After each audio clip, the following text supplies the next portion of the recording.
Majesty Cool here, and welcome to another episode of Coolcraft Season 5. Now, in the last episode, we, or should I say I, built a Wither Rose farm to prepare for what we're doing this episode. We also did a lot of preparation for this episode. And what is it that we were doing this episode? Well, this episode, we are going to be going and tackling what is currently the only thing on my to-do list, the coal farm. Naturally, the place where we're going to be building this coal farm is quite far away. Also, I have already scoped out the location, so I know what we're going to build. However, in between episodes, I have built this ice boat road on the roof of the Nether that will get us there in a pretty quick manner. Now, unfortunately, the only problem with this ice boat road is there's currently not a hole in the bedrock here. I did go underneath here and clear out the space that we need to actually get down from here, but there's currently just no hole here to get down through. So that's what we're going to start with. Alright, here goes. Alright, that worked first try. And as you can see, there's the ladder here. Something else that I'm gonna note just now is that I also plan in the future on building a piston bolt that also comes to this location here. However, it's not necessarily gonna be for human transport. It's gonna be more for the transport of cargo autonomously across the roof of the Nether. But anyhow, if we come down here,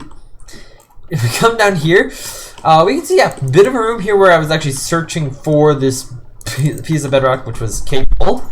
And if we come down here, we can see the Nether Fortress as well as the box for the schematic. Now, step one is going to be to actually clear away space around this schematic here to actually build the farm itself. So yeah, I'd say let's get doing that. Also, we have to somehow... is there another waste of here? I think there is. Okay, good. We somehow have to be able to get piglins in here for the actual farm itself, but we'll worry about that a little bit later.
Alright, I have spawn-proofed enough of the fortress to make a difference for me. So all the exposed fortress that is close to the area where the farm is going to be built here has now been covered with buttons. It's not the whole thing, as there's stuff that way in particular that isn't covered, but I don't think there's going to be any blazes that are going to see me from there, so this is good. Although, however, I have noticed now that when I approach this area, a whole bunch of blazes and wither skeletons spawn in what currently exists here because of how just it's the only space around here like that can actually spawn stuff. But yeah, I do need to fill in a bunch of that lava lake down there.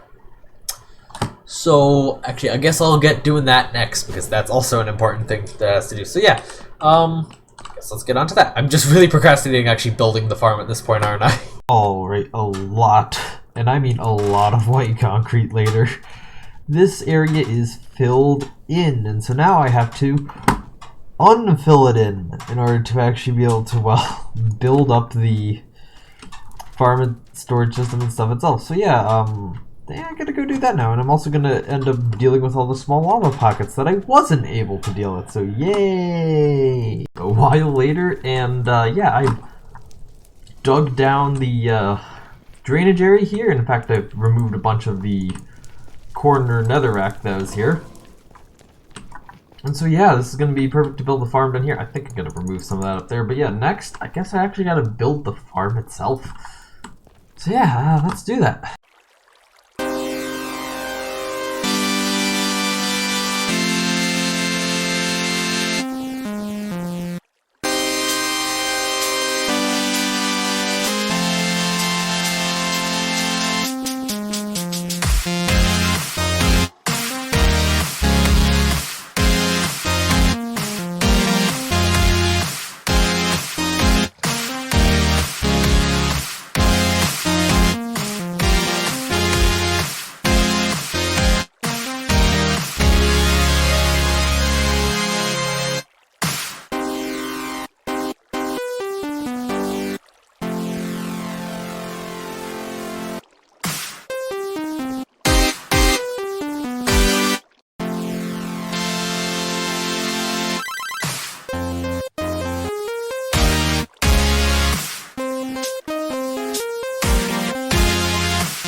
Alright then, the farm itself has been completed.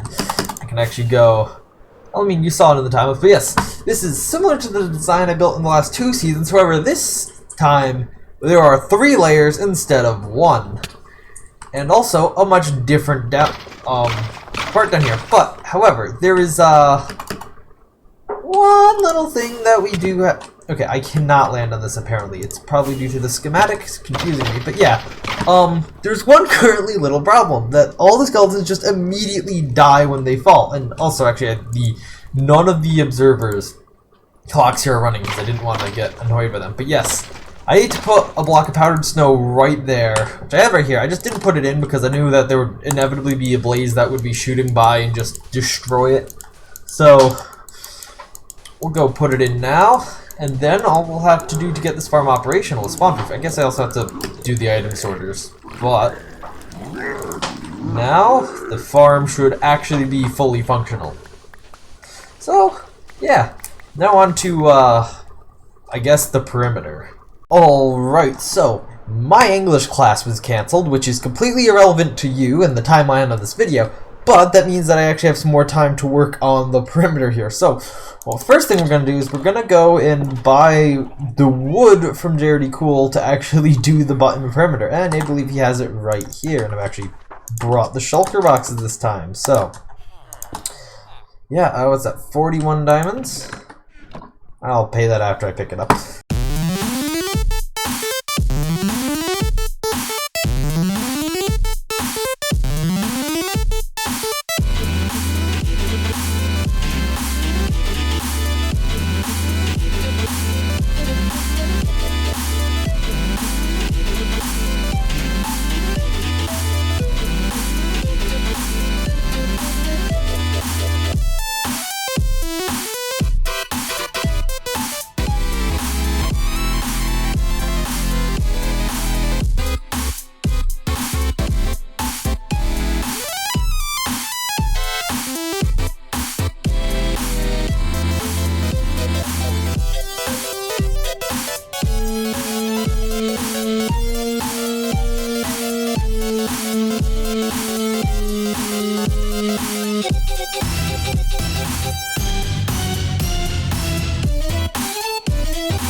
Alright, the perimeter is basically as finished as it's gonna get for now, and it's also really loud right here.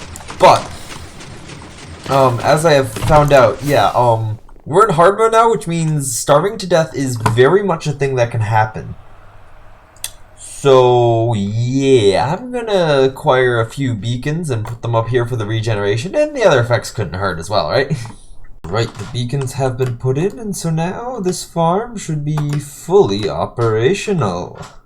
AFK'd here at the farm overnight, and we have filled up all the chests of bone and coal. Well, we got 1 and a bit chests of utter useless junk, but the coal, we got a lot of it. So obviously the storage is insufficient, to say the least. So we need to install a system that can pack this stuff down into a more efficient form of storage.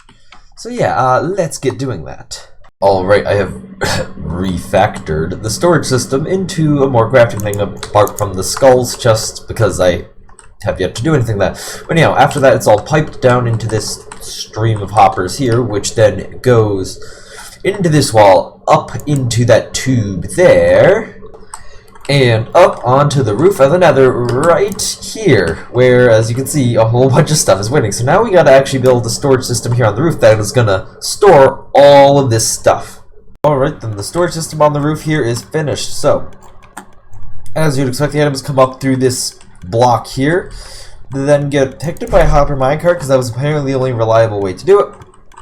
Shoved in some hoppers, and then they go over filters. So first of all, we have the wither skulls here, then we got the blocks of coal, and then, of course, after that, there's the bone blocks, and anything else will just be chucked out into lava because it's probably overflow. Alright, so, yeah, that's that. Alright, I kind of hate myself for this. So I was just editing this video on a completely different, on my laptop, just laying on my bed because I couldn't be bothered to come over to my computer, and I came back to my desktop, which I'm recording this on, to render the last bit of the replay that you saw a moment ago, so the second part of me doing all the perimeter. And right as I come back, I see Loving Alaska left the game. I missed him by that much, gosh dang it. Didn't even know he was on here. Anyhow. So yeah, I've been AFKing for a while here, and we have gotten a lot of useless junk, but more importantly, we have gotten a whole lot of coal. So in the next episode, we're definitely gonna be, really, this chest exactly. Okay. Well, we're gonna be starting to sell this stuff in the next episode, but also on top of that, I don't think, well, I might sell this stuff on the side, but like, we are completely full on bones. Like, that stuff rolls in at an insane rate compared to coal. I think they were actually an equal drop rate, but bone blocks require 3 bones and not 9, so you get 3 times that, but we still have a lot of coal. But, anyway, this episode's like at least a week late because, well, the first week I just didn't feel like doing stuff. I actually worked on Skinny Man a little bit, which is weird because I haven't done that much recently, so hopefully I can continue to do that in this next week. But then I actually got sick during the recording of this episode in between the start of making the perimeter and I guess now I'm still feeling the effects of it, but feeling significantly better to record now. Anyhow, that's completely useless. Anyhow, I'm going to have to say thank you all for watching. Hope you enjoyed. Please make sure to like and subscribe. Check out my game, which I just mentioned, which is linked in the description, and I will see you all in the next episode of Coolcraft Season 5.